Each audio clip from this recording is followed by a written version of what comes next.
કોઈપણ પ્રકારના વ્રતમાં ફરાળી પેટીસ ખાવાની ઈચ્છા દરેક વ્યક્તિને થતી હોય છે, પણ બટેટાનું બેઝ એટલું ચીકણું થઈ જાય કે હાથમાં ચીપક્યા કરે અને પરિણામે પેટીસ બનાવવામાં ઝંઝટ લાગે.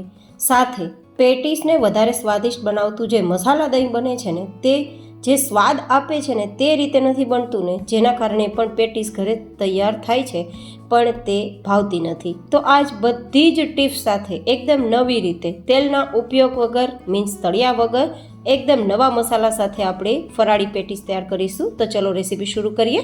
તો જેમના માટે આપણે પહેલાં તો બટેટાને બાફવાની પ્રોસેસ જોઈએ. બટેટાને સીધા પાણીમાં બાફવાના કારણે તે ચીકણા થઈ જાય છે, તો આ રીતે સ્ટીમથી જ તેને બાફવાના. તો 1 ગ્લાસ પાણી મેં કુકરમાં લઈ ઉપર સ્ટેન્ડ રાખી અને પછી બટેટા આ રીતે ગોઠવેલા છે, જેથી તે વરાળથી બટેટા બફાશે અને પરિણામે જે બટેટાનો માવો તૈયાર થશે, જેમાંથી આપણે પેટીસ તૈયાર કરીશું, તે ચીકણું નહીં થાય. તો હવે તે બફાય ત્યાં સુધીમાં આપણે આગળની પ્રોસેસ કરી લઈએ. તો મેં 3 થી 4 ચમચી જેટલી મિશ્રીને આ રીતે દળવા માટે મિક્સરમાં લીધી છે. પાવડર તૈયાર થઈ જાય પછી તેને સાઈડમાં લઈ લેશું. હવે તે જ મિક્સર જારમાં અડધા કપ જેટલા કાચા મગફળીના દાણાનો અધકચરો પાવડર તૈયાર કરી લેશું. એકદમ ફાઇન પાવડરની જરૂર નથી, પણ હા, મગફળીમાં તેલ હોવાના કારણે તે પેસ્ટ ના બની જાય તેનું ધ્યાન રાખવાનું છે.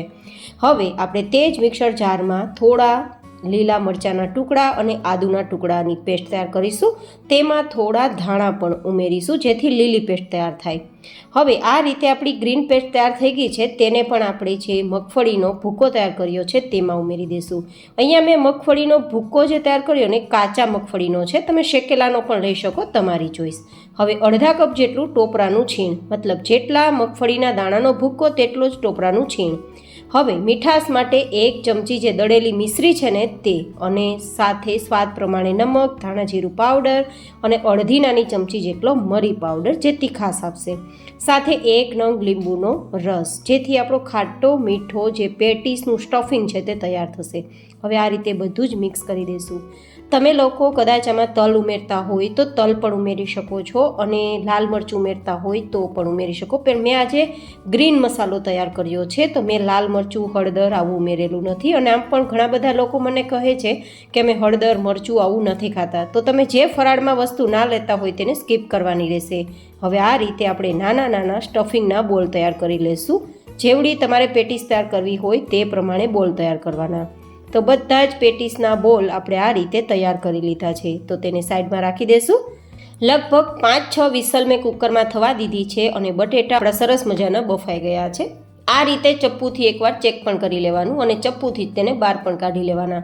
અંદર સુધી બટેટું કાચું ના રહે તે ધ્યાન રાખવાનું, કારણ કે સ્ટીમથી બટેટા તૈયાર કર્યા છે ને, તો થોડા કાચા રહેવાના ચાન્સ રહે છે. તો 1-2 સીટી વધારે કરી લેવાની.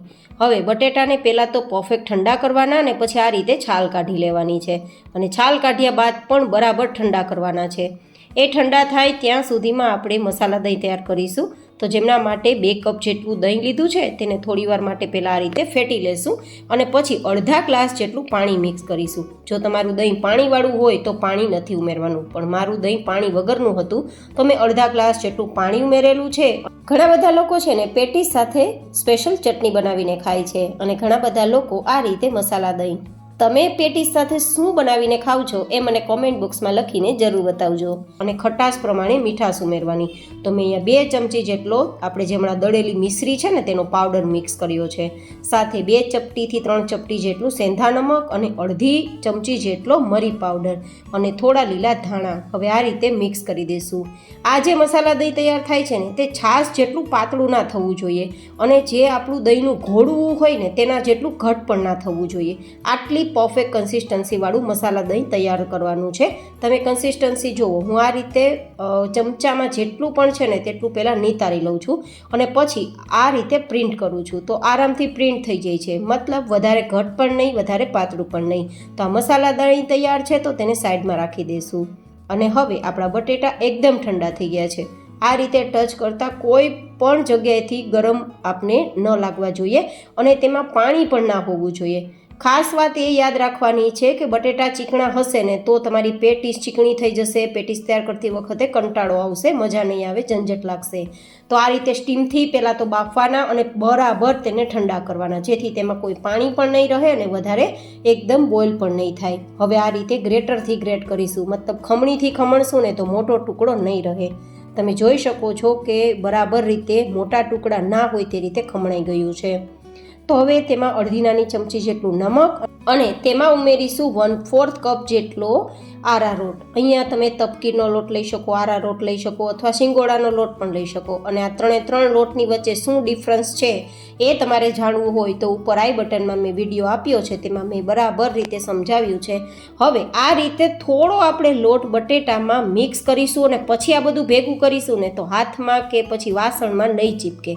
અને પરિણામે તમે જે પેટીસ તૈયાર કરશો ને તે પણ બનાવવામાં તમને ઝંઝટ પણ નહીં લાગે અને કંટાળો પણ નહીં આવે. જનરલી શું પ્રશ્ન થતો હોય ખબર, કે આ રીતે બટેટું ચીકણું થઈ જાય છે, હાથમાં વારંવાર ચીપક્યા કરે છે, પેટીસ બરાબર બનતી નથી અથવા તો તળતી વખતે ખુલી જાય છે. તો આ બધા જ પ્રશ્નનું સોલ્યુશન છે 1/4 કપ જેટલો જે કાંઈ પણ તમે લોટ લ્યો છો આ ઉમેરવાનો છે ને પછી બધું ભેગું કરવાનું છે. તો બિલકુલ હાથમાં નહીં ચીપકે ને વાસણમાં પણ નહીં ચીપકે. તમે જોઈ શકો છો અત્યારે બિલકુલ એ વાસણમાં નથી ચીપકતું, હાથમાં નથી ચીપકતું, આરામથી બધું ભેગું થઈ જાય છે. છેલ્લે થોડા આપણા હાથ ખરાબ થઈ ગયા હોય તો આપણે થોડો હાથમાં લોટ લઈ અને મસળશું તો આરામથી બધું ભેગું થઈ જશે.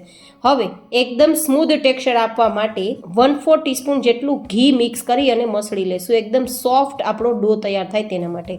તો તમે જુઓ અત્યારે બિલકુલ હાથમાં નથી ચીપકતું અને એટલું સ્મૂધ થઈ ગયું છે કે જાણે આપણે રોટલી બનાવવાનો લોટ તૈયાર કર્યો હોય.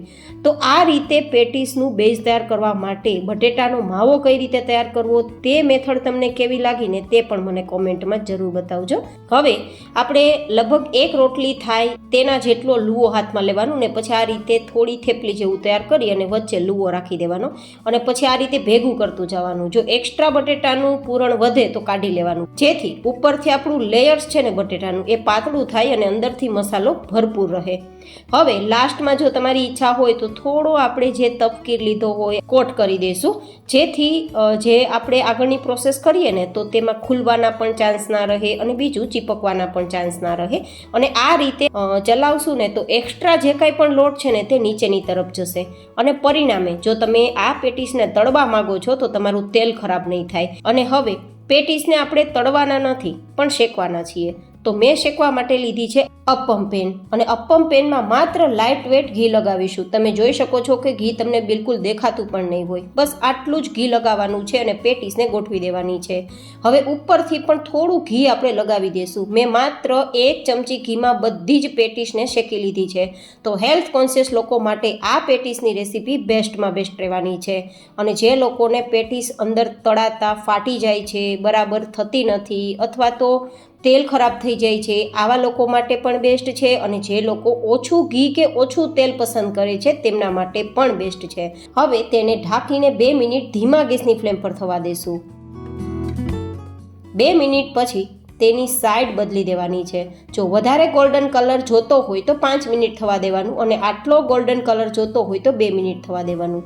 પણ હા, અંદરથી કાચી ન રહેવી જોઈએ તે રીતે કરવાનું છે. બસ એટલા જ માટે ધીમા ગેસની ફ્લેમ પર શેકવાની. ફરીથી તેને આપણે ઢાંકીને 2 મિનિટ નીચેની સરફેસ ગોલ્ડન કલર પર આવે ત્યાં સુધી શેકી લેશું.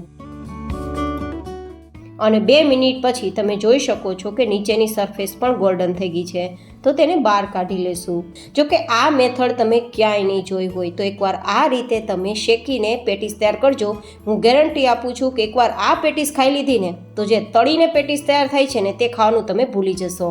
એટલી સ્વાદિષ્ટ તૈયાર થાય છે. અને બહાર કાઢતા જ હું તમને ટુકડા કરીને બતાવું ને તો અંદરથી ભરપૂર મસાલો છે અને ઉપરનું લેયર્સ એકદમ પાતળું છે.